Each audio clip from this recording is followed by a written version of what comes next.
Imagine this.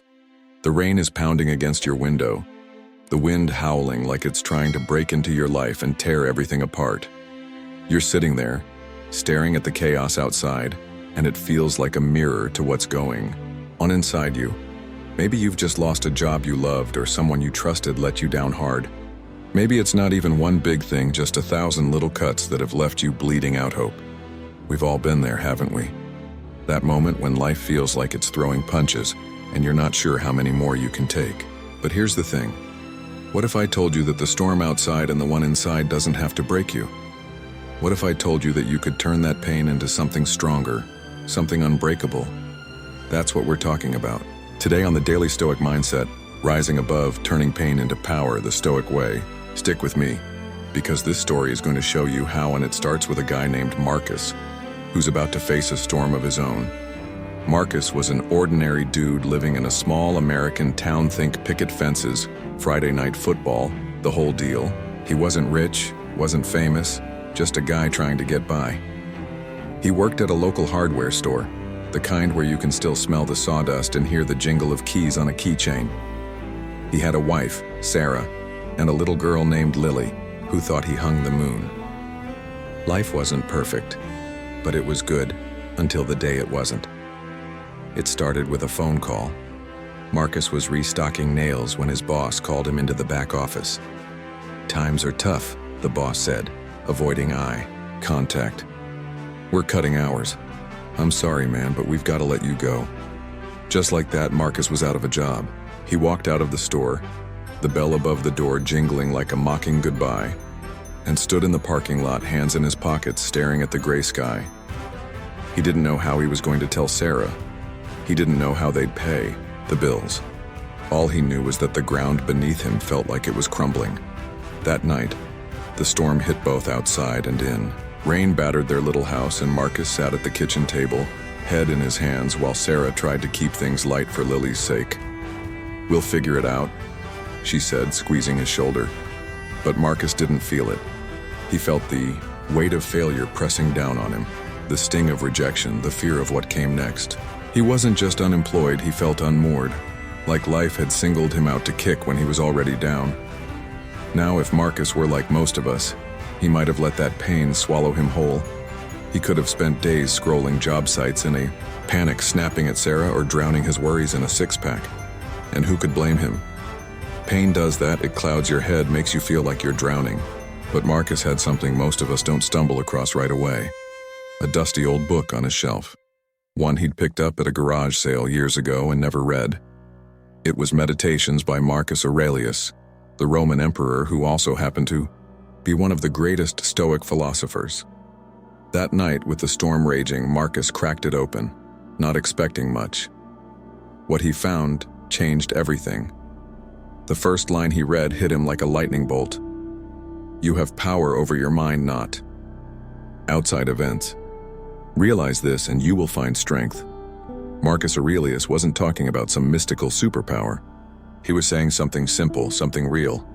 The world can throw whatever it wants at you: rain, layoffs, betrayal, but it doesn't get to control how you respond. That's yours. That's where your power lives. Marcus, the hardware store Marcus sat, back in his chair, letting those words sink in. The storm outside hadn't stopped. The job wasn't coming back. But for the first time that day, he felt a flicker of something. Not hope exactly, but control. See, Stoicism isn't about pretending pain doesn't hurt. It's not about slapping a smile on your face and acting like everything's fine. It's about looking that pain square in the eye and saying, "You don't own me." Marcus didn't know it yet, but that moment at the kitchen table was the start of turning his pain into power. He wasn't going to let this storm define him. He was going to rise above it. And over the next few days, he'd figure out how, one small step at a time. The next morning, Marcus woke up to a quiet house. The storm had passed, leaving puddles in the yard and a damp chill in the air. Lily was still asleep, and Sarah had left early for her part-time gig at the diner. Marcus could have stayed in bed, letting the weight of yesterday pin him down. Instead, he got up, made a pot of coffee, and pulled out that book again. If he was going to figure this out, he needed more than a single quote to lean on. He flipped through Meditations, scribbling notes on a napkin as he went. One idea kept popping up. The Stoics believed that what matters isn't what happens to you, but what you do with it. Marcus Aurelius wrote, "The impediment to action advances action. What stands in the way becomes the way." Marcus the Modern one chewed on that for a while. Losing his job was the impediment, the big ugly roadblock. But what if it wasn't just a dead end? What if it was a chance to do something different, something better? He wasn't a philosopher. He didn't have a fancy degree or a trust fund to fall back on. But he did have hands that could work, a mind that could think, and a family that needed him to keep going. So he started small. He grabbed his laptop, old and slow, but it still worked, and opened a blank document. He typed, "What can I control?" Underneath, he listed the things he could actually do something about. His attitude, his effort, how he spent his time. The bills, the economy, other people's decisions, those were out of his hands. Focusing on what he couldn't control was like trying to hold water in his fists. It just slipped away and left him frustrated. But the stuff he could control? That was solid ground. This is classic Stoicism, by the way. The ancient Stoics, like Epictetus, another big name in the game, said it plain. Some things are up to us and some things are not. Epictetus was a former slave who didn't have a cushy life handed to him. He knew pain. He knew struggle. Yet he taught that freedom comes from focusing on what's yours to shape. Marcus liked that. It wasn't fluffy self-help nonsense.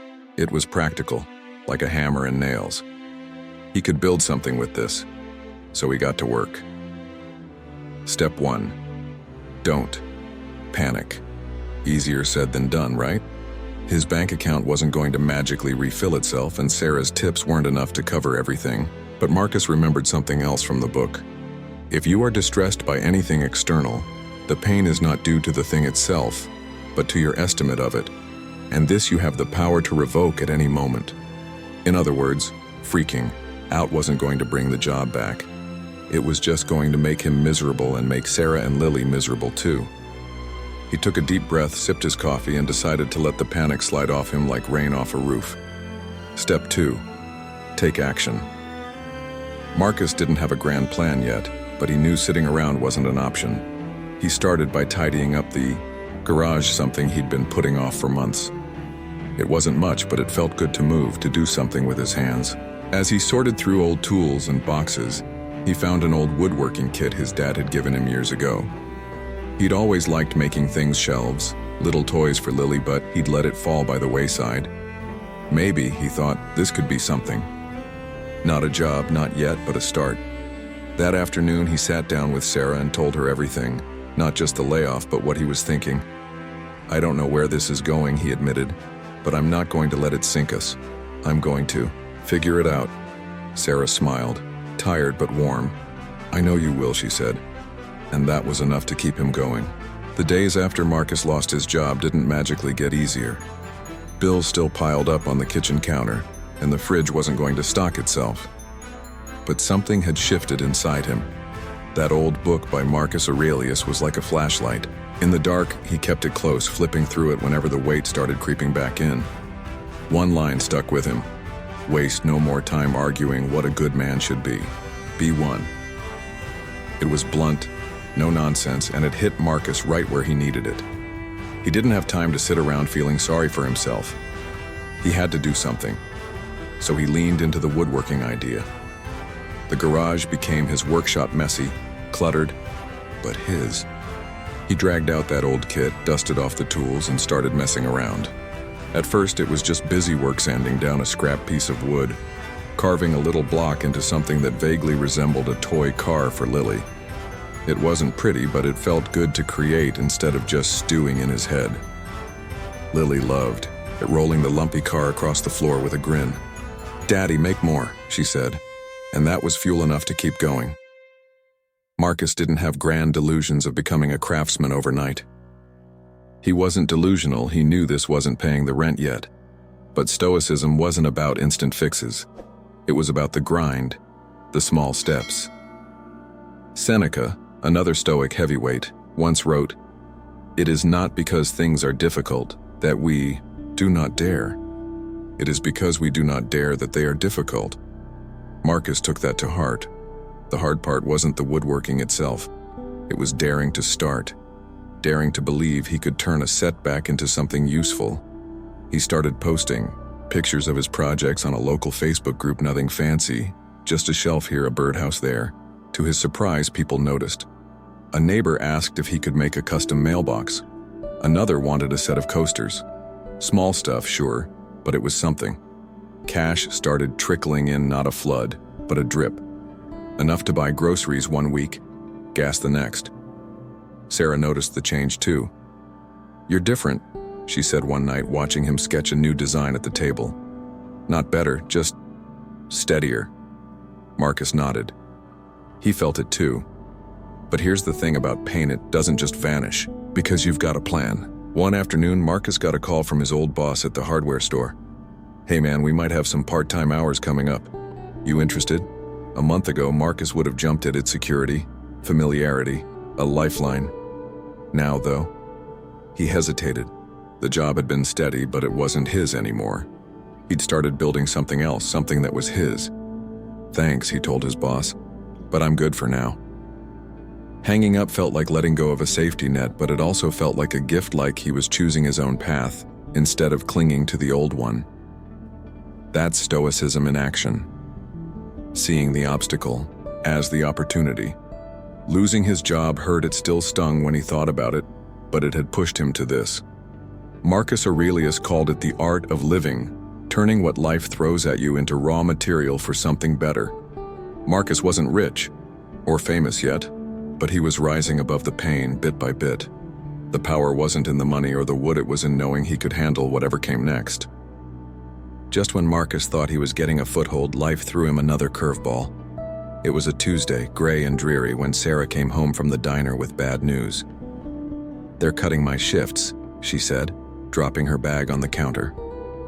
"New management. They're streamlining." Her voice was steady, but Marcus could see the worry in her eyes. They'd been scraping by with his odd woodworking jobs and her tip snow. Even that was shrinking. The math didn't add up. Rent was due in a week, and Lily needed new shoes. The storm wasn't over. It had just changed shape.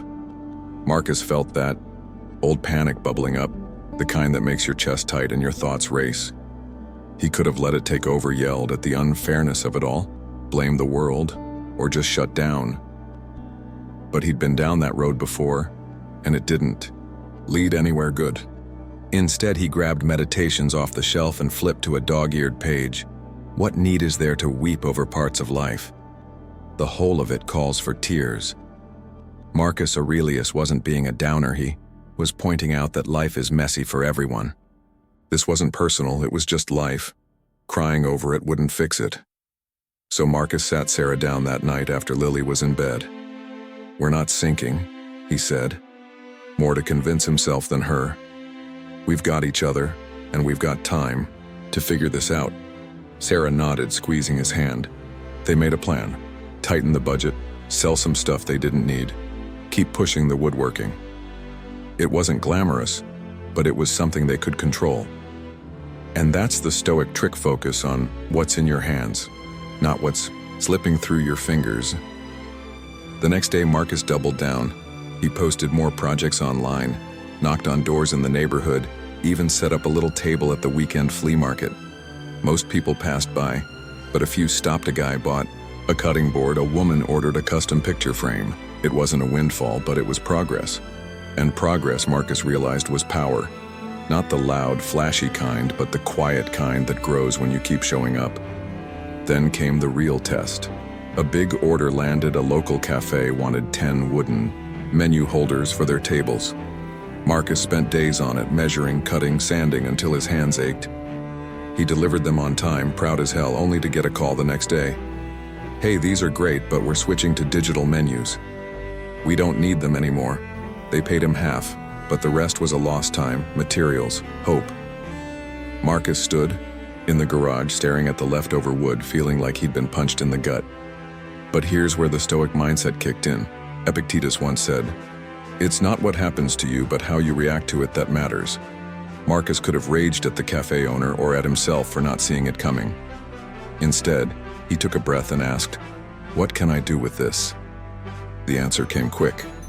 Repurpose the menu holders into something else. He turned them into little desktop organizers, simple, useful, sellable. He posted them online, and within a week they were gone. Not a fortune, but enough to cover Lily's shoes. That setback didn't break him, it made him sharper. Pain was still there, lurking in the corners, but Marcus was learning to use it. Every hit was a lesson, every fall a chance to stand taller. He wasn't just surviving the storm anymore, he was building something out of it. Here's the final segment of your story for the Daily Stoic Mindset. This part brings Marcus's journey to a satisfying close, ties together the theme, rise above, turning pain into power, with Stoic principles, and ends with a concise plug for your channel. It's designed to hit the 5,000-word mark while keeping the tone relatable and engaging for your American audience. Let's finish Marcus's story strong. Weeks turned into months, and Marcus's life didn't look like it used to. The hardware store job was a distant memory. Sarah's diner shifts were still thin, and the bills still loomed like storm clouds on the horizon. But something had changed, something bigger than a paycheck. Marcus wasn't just reacting to life anymore, he was shaping it. The garage workshop, once a cluttered escape, was now a lifeline. Those little woodworking projects had grown shelves, organizers, even a custom rocking chair for a neighbor's porch. Word spread, orders trickled in, and soon Marcus had a small but steady side gig going. It wasn't enough to call it a living yet, but it was enough to keep the lights on and put food on the table. One evening, as the sun dipped low and painted the sky orange, Marcus sat on the back porch with Sarah. Lily was inside, giggling at some cartoon, and the air felt still for the first time in a while. Sarah leaned against him, her voice soft. "You know, I was scared when all this started, but you didn't let it pull us under."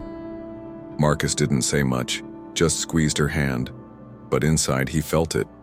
Pride, not the loud kind, but the quiet kind that comes from knowing you faced the storm and didn't blink. That's what Stoicism had given him. It wasn't a magic wand to erase the pain.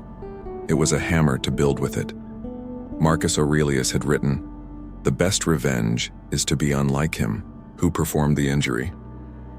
For Marcus, the injury wasn't just the layoff or the diner cuts, it was life itself. With all its unfair twists, he could have turned bitter, let the setbacks make him hard and cold. Instead, he chose to be different. He chose to rise above. One day, a big moment came. A guy from the next town over messaged him online. "Saw your stuff at the flea market. I run a small furniture shop, want to partner up? I'll sell your pieces, you make them." It wasn't a golden ticket, but it was a real one. Marcus said yes, and soon his work was on display in a little storefront, next to handcrafted tables and lamps. People started recognizing his name. "You're the wood guy, right?" they'd say, and he'd nod, still a little surprised it was true. But it wasn't all smooth sailing. There were still days when the orders dried up, when a project fell through, when the old fear crept in. One afternoon, a storm rolled through, literal this time, with thunder rattling the windows. Marcus was in the garage finishing a nightstand when the power flickered out. He stood there in the dark, tools silent, rain drumming the roof, and for a second, it felt like that first day all over again, the day he lost the job, the day the ground fell out. The pain hadn't gone anywhere. It was still there, waiting.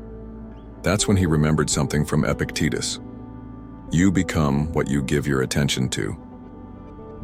In the dark, Marcus had a choice: focus on the blackout, the stalled work, the old wounds, or focus on what he could do next. He lit a lantern, grabbed a pencil, and sketched out a new design by hand. The power came back an hour later, but the lesson stuck. Pain doesn't disappear, but you can decide what gets your energy. He wasn't powerless, he never had been. Months later, Marcus looked back and saw the arc of it all. Losing the job had hurt like hell, and the struggles that followed weren't pretty. But that pain had cracked him open, forced him to dig deep, to find something stronger inside. Stoicism showed him how to turn it into power, not the kind that shouts, but the kind that endures. He wasn't rich, Wasn't famous, just a guy in a small town with a family and a purpose. But he'd risen above the storm, and that was enough. One night, as he tucked Lily into bed, she hugged him tight and said, "Daddy, you make the best stuff." Marcus smiled. "Thanks, kiddo. I'm trying." And he was every day, every cut of wood, every choice to keep going. The pain had been his teacher, and the power was his reward. So there you have it, Marcus's story. A real, messy, beautiful example of turning pain into power the Stoic way. Life didn't hand him a break. It handed him a challenge, and he built something out of it. That's what we're all about here, at the Daily Stoic Mindset. Practical wisdom from the Stoics to help you rise above whatever's hitting you hard. If Marcus's journey resonated with you, hit that subscribe button and join us. We've got more stories, more lessons, and more ways to turn the storms of life into strength delivered right to you every week. Thanks for watching, and I'll see you in the next one.